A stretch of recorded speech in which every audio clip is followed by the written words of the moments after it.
আমরা আতপ চাউল 44 টাকা 1 লক্ষ টাকা এবং গম 34 টাকা 50,000 টাকা। এটা আমরা আজকে শুভ উদ্বোধন করেছি। বিভিন্ন জেলায়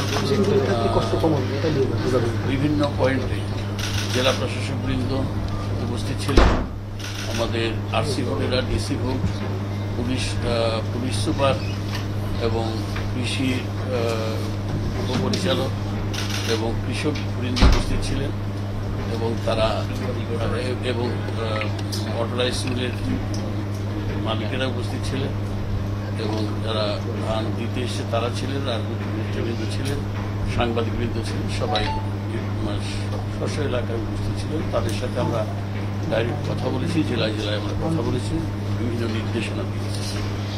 নির্দেশনার মধ্যে আমাদের রয়েছে যে সঠিক সময়ে এই সংগ্রহগুলো করতে হবে এবং আমরা জুন মাসের মধ্যে 70% আমরা বলেছি যে এটা সংগ্রহ করা যাবে।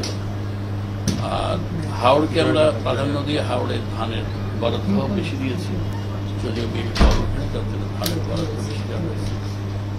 পাশাপাশি আমরা কৃষক যাতে হয়রানি না হয়, আমাদের প্রতিটি ইউনিয়নে 3 জন করে কৃষি উপসহকারী কর্মকর্তা আছে, তাদেরকে আগে ব্লক সুপারভাইজার বলা হয়।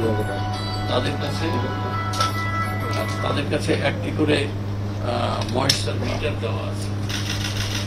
যারা অ্যাপসে অ্যাপ্লিকেশন করেছেন বা কৃষি দপ্তর থেকে যাদের কৃষক ধান দেবে আবেদন করেছেন বা তালিকা পাঠিয়েছেন, তাদের বাড়িতে গিয়ে ধানটা পরীক্ষা করে আসবে ময়েশ্চার মিটার দিয়ে।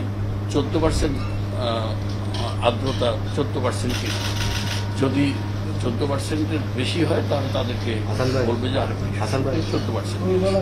কারণ কোনো কৃষক যদি ধান নিয়ে গোডাউনে আসে আর দেখা যায় যদি তার ময়েশ্চার 16% বা 15% আছে, তাহলে অটোমেটিকলি আবার সেই ধান শুকাতে কৃষক হয়রানি হবে। যাতে কৃষক হয়রানি না হয় সেই কারণে কৃষি দপ্তরে সেই ময়েশ্চার মিটার দিয়ে তারা ওই কৃষি উপকারী সহকারী কর্মকর্তারা তারা ওই ময়েশ্চার চেক করে আসবে এবং তাকে বলবে তোমার ধান ফিট এখন নিয়ে যাওয়া যাবে। এবং আমাদের গোডাউনেও ময়েশ্চার মিটার আছে। তাছাড়া আমরা জেলা প্রশাসকদেরকে নির্দেশ দিয়েছি যে প্রত্যেকটা উপজেলার এডিবি ফান্ডে